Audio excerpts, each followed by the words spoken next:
My name's Ed Snowden. I'm 29 years old. I work for Booz Allen Hamilton as an infrastructure analyst for NSA in Hawaii.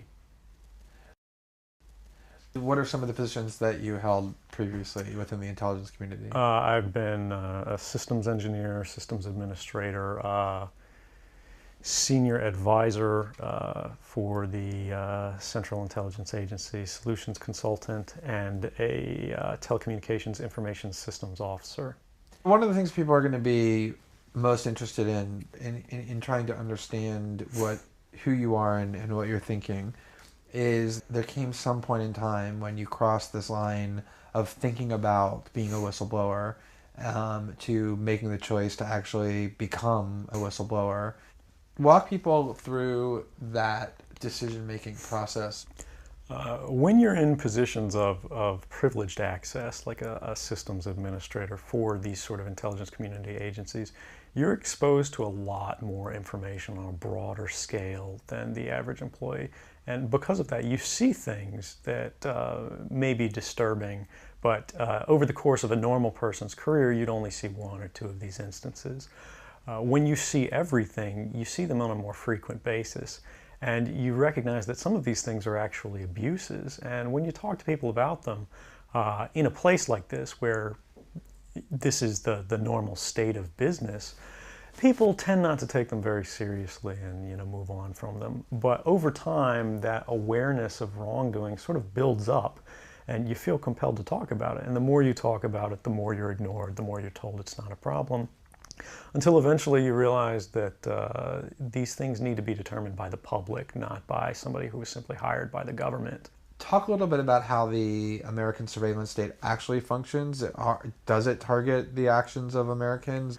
NSA and the intelligence community in general is focused on getting intelligence wherever it can, by any means possible, that it believes on the grounds of sort of a self-certification that they serve the national interest. Originally, we saw that focus very narrowly tailored as foreign intelligence gathered overseas. Now, increasingly, we see that it's happening domestically. And to do that, the NSA specifically, targets the communications of everyone. It ingests them by default. It collects them in its system, and it filters them, and it analyzes them, and it measures them, and it stores them for periods of time, simply because that's the easiest, most efficient, and most valuable way to achieve these ends. So while they may be intending to target someone associated with a foreign government or someone that they suspect of terrorism, they're collecting your communications to do so. Any analyst at any time can target anyone, any selector, anywhere.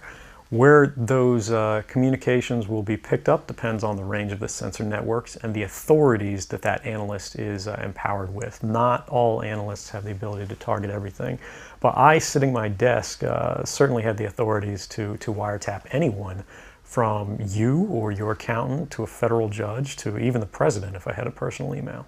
One of the extraordinary parts about this episode is that usually whistleblowers do what they do anonymously and take steps to remain anonymous for as long as they can, which they hope often is forever. You, on the other hand, have decided to do the opposite, which is to declare yourself openly as the person behind these disclosures. Why did you choose to do that? I think that the public is owed an explanation of the motivations behind the people who make these disclosures that are outside of the democratic model. When you are subverting the power of government, that's a fundamentally dangerous thing to democracy. And if you do that in secret consistently, as the government does when it wants to benefit from a secret action that it took, it'll kind of give its officials a mandate to go, hey, tell the press about this thing and that thing, so the public is on our side. But they rarely, if ever, do that when an abuse occurs. That falls to individual citizens, but they're typically maligned. It becomes a thing of these people are against the country, they're against the government. But I'm not. I'm no different from anybody else. I don't have special skills. I'm just another guy who sits there day to day in the office, watches what's happening, and goes, this is something that's not our place to decide. The public needs to decide whether these programs and policies are right or wrong. And I'm willing to go on the record to defend the authenticity of them and say, I didn't change these. I didn't modify the story. This is the truth. This is what's happening. You should decide whether we need to be doing this. Have you given thought to what it is that the U.S. government's response to your conduct is, in terms of what they might say about you, how they might try to depict you, what they might try to do to you? Yeah, I could be, rendered by the CIA. I could have people come after me, or any of their third-party partners. They work closely with a number of other nations. Or, they could pay off the triads, or, any of their agents or assets. We've got a CIA station just up the road in the consulate here in Hong Kong, and I'm sure they're going to be very busy for the next week. And that's a fear I'll live under for the rest of my life, however long that happens to be. You can't come forward against the world's most powerful intelligence agencies and be completely free from risk, because they're such powerful adversaries that no one can meaningfully oppose them. If they want to get you, they'll get you in time. But at the same time, you have to make a determination about what it is that's important to you. And if living unfreely but comfortably is something you're willing to accept, and I think many of us are, it's the human nature. You can get up every day, you can go to work, you can collect your large paycheck for relatively little work against the public interest, and go to sleep at night after watching your shows. But if you realize that that's the world that you helped create, and it's going to get worse with the next generation and the next generation who extend the capabilities of this sort of architecture of oppression, you realize that you might be willing to accept any risk. And it doesn't matter what the outcome is, so long as the public gets to make their own decisions about how that's applied. Why should people care about surveillance? Because even if you're not doing anything wrong, you're being watched and recorded. And the storage capability of these systems increases every year consistently by orders of magnitude, to where it's getting to the point you don't have to have done anything wrong. You simply have to eventually fall under suspicion from somebody, even by a wrong call. And then they can use the system to go back in time and scrutinize every decision you've ever made, every friend you've ever discussed something with, and attack you on that basis to sort of derive suspicion from an innocent life and paint anyone in the context of a wrongdoer. We are currently sitting in a room in Hong Kong, which is where we are because you traveled here.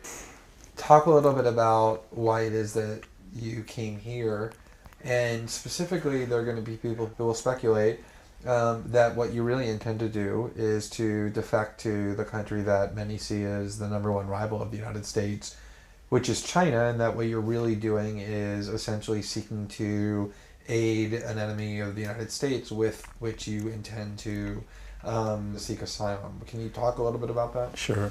So there's a couple assertions in those arguments that are sort of embedded in the questioning of the choice of Hong Kong. The first is that China is an enemy of the United States. It's not. I mean, there are conflicts between the United States government and the Chinese PRC government, but the peoples inherently, we don't care. We trade with each other freely. We're not at war. We're not in armed conflict, and we're not trying to be. We're the largest trading partners out there for each other. Additionally, Hong Kong has a strong tradition of free speech. People think, oh, China, great firewall. Mainland China does have significant restrictions on free speech, but the people of Hong Kong have a long tradition of protesting in the streets, of making their views known. The internet is not filtered here, no more so than any other Western government.